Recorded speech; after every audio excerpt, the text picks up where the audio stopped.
This week, Pyongyang is set to repatriate the remains of American soldiers who died during the Korean War. Naturally, there is growing interest in exactly how they are recovered. To fill us in on the process, Park Ji-won takes us to one of such scenes.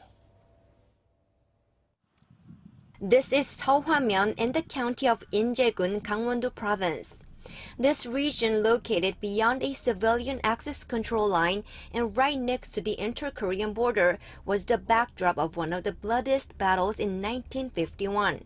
It is also where the MACRI, or Ministry of National Defense Agency for Killed in Action Recovery and Identification, has spent the last 6 years searching and locating the remains of those who fell in battle. So far, the remains of 250 soldiers have been retrieved. Personal items are also found here, including an identification tag last week and a personal seal just a day ago. One of the most important goals of the operation is to collect the remains and send them back to their family members, as identification tags or personal seals are the most paramount evidence for identification process. I feel a great sense of fulfillment and happiness when I find them. South Korea's efforts to retrieve the remains of fallen heroes began back in 2000, 50 years after the outbreak of the Korean War.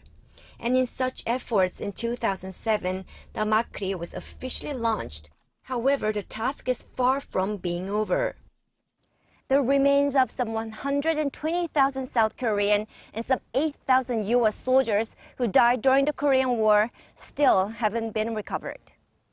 When remains of a soldier are found, there are usually personal items scattered in the vicinity. They are all retrieved and placed together, then wrapped neatly. The remains are all put in a casket and covered by the national flag. The verification of their identities is done mainly through DNA tests.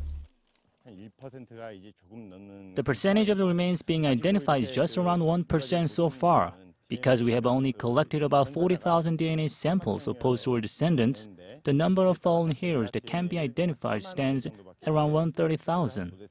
We hope that the public more actively join in our initiatives.